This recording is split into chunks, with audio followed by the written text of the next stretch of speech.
Bueno, vamos ahora a hablar también en el marco de temas legales y constitucionales con un especialista, el doctor Rogelio Rodríguez Garduño, que nos visita en el estudio. Le damos la bienvenida primero. César, muchas gracias. Para hablar de un tema que se acaba de registrar, ¿no? Ya pasó la Guardia Nacional, podemos dejar que avance, pero tenemos la ampliación del catálogo de delitos que ameritan prisión preventiva oficiosa, que ha causado mucha polémica. ¿Cómo estás, doctor? Bien, muchas gracias. Gracias a ti, gracias al auditorio, César. Y lo primero que tendría que decir que esta es una reforma trascendente, pero es una reforma que encuentra su antecedente en el año 2008. En el año 2008 los mexicanos decidimos a nivel constitucional llevar a cabo una reforma que cambiara el esquema inquisitivo a un esquema adversarial de oralidad y en donde prevalecía la presunción de inocencia, pero se dejó a salvo una excepción. Contenía en el artículo 19 el que los jueces de control pudieran obsequiar la prisión preventiva oficiosa. Y ahí es el tema. Ha causado mucha polémica, ¿no? Digo, ya diste el marco. Pero hablando en términos llanos, digamos, y pensando en la gente, en las preocupaciones comunes, tenemos dos visiones muy marcadas. Una en contra de la prisión preventiva y otra que incluso apoya cuando se aumentan los delitos que la ameritan. ¿Por qué? Bueno, casos de impunidad tenemos de todos tipos, eso lo sabemos. A veces se van a prisión preventiva gente que no debería por un simple señalamiento. Pensemos, por ejemplo, usted ha escuchado estos casos, un padre de familia que está separado de su pareja y por darle un beso tierno, a lo mejor en la pancita a una niña, ante la disputa que se traen las parejas, a veces es señalado y bueno, va a dar a la cárcel acusado de abuso sexual contra menores, etcétera, y ahí se le pasa todo el juicio. Esa es una visión, doctor. Háblanos de eso. ¿Cuál es el punto medio? ¿Qué tenemos que recomendar? Lo primero que tenemos que reconocer es que México se debate en un problema muy serio, la impunidad. Y ese tema no es un asunto necesariamente de mejorar el cuadro constitucional o legal en materia penal. Y además de tener profesionales, de tener policías de investigación preparados, de tener ministerios públicos que sean exhaustivos en la integración de las carpetas de investigación y jueces que sean sensibles tanto a los derechos del procesado como de las víctimas y que preserven, por otro lado, el tener los elementos de prueba que puedan llevarnos a una condena que deje satisfecha a la sociedad y a las víctimas. Entonces, ¿cuál es el punto medio en este caso? Me parece que ampliar estos 9 tipos penales, estos 9 delitos, pretende ser una medida disuasiva en medio de una sociedad que se debate y que exige que cesen esta serie de ataques cotidianos. Hablemos del robo a casa habitación, hablemos de... Bueno, ¿estamos de acuerdo en todos estos delitos que aumentaron? Feminicidio, abuso sexual contra menores, huachicoleo. ¿Tú cómo lo ves? A mí me parece que hay un catálogo que sería de indiscutible aceptación social. Sí. Y estos son estos que acabas de mencionar. Está el ataque y abusos en contra de menores, que no es lo mismo que la violación que ya estaba. Hay otro catálogo de delitos políticos. Y en este catálogo de delitos políticos tendríamos que hilar más delgado.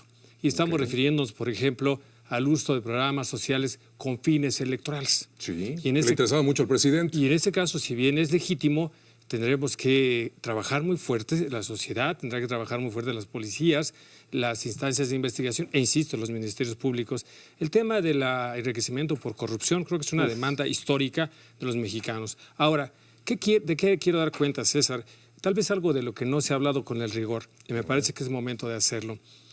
El modelo de justicia penal en México nos conlleva a un ministerio público que sigue teniendo el monopolio básico del ejercicio de la acción penal, pero tenemos a los jueces de control. Los jueces de control tienen bajo su espalda el llevar a cabo una valoración de la imputación que hará el Ministerio Público respecto del inculpado. Y no se trata de algo mecánico o automático. Ese es el tema en el que debemos focalizarnos. Se trata de que presenten los medios de prueba que nos lleven a decir que efectivamente esa persona es el culpable a priori y que hay una visión adelantada o anticipada con los medios de prueba para llegar a una razonable condena que ratificará la apreciación del juez de control.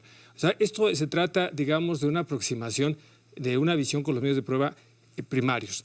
No es, como se ha dicho, y yo respeto mucho a quienes han opinado, juristas, politólogos y en general, no se trata de una decisión automática.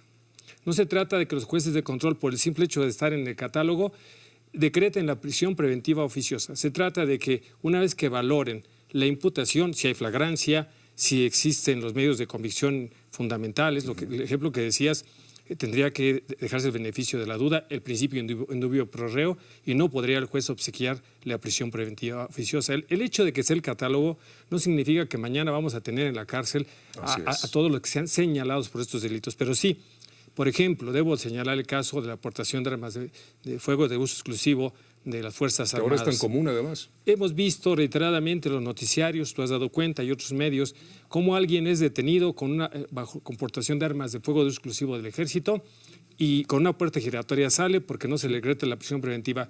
3 semanas más vuelve a ser detenido, se vuelve a poner... Y en un mes ese señor ha agredido, ha herido, si no es que ha privado de la vida a una persona. Entonces, a mí me parece que este último, por ejemplo, debe ser uno de los ejemplos por los cuales estos sujetos, atendiendo a los elementos que nos llevan a configurar el cuerpo del delito y la responsabilidad que le permite al juez de control dictar la medida. Ahora, César, hay un reto. Si la sentencia es condenatoria, habremos hecho las cosas bien. Claro. Si la sentencia es absolutoria, esta medida entrará en crisis. ¿Qué ha hecho el Congreso y qué viene en la reforma?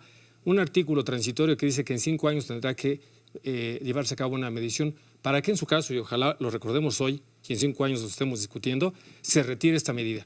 Porque si tenemos sentencias condenatorias respecto a esas imputaciones con juicios serios, que la policía preserve la cadena de mando, que el Ministerio Público integre debidamente la investigación y que los jueces de control obsequien debidamente y que los jueces del proceso lleguen a una condena. Claro. Y en último caso, el ciclo. El amparo, la Corte ratifique, habremos hecho las cosas bien. Bueno. El catálogo en sí mismo no puede descalificarse, tampoco darse una validación como un cheque en blanco. Ahí está.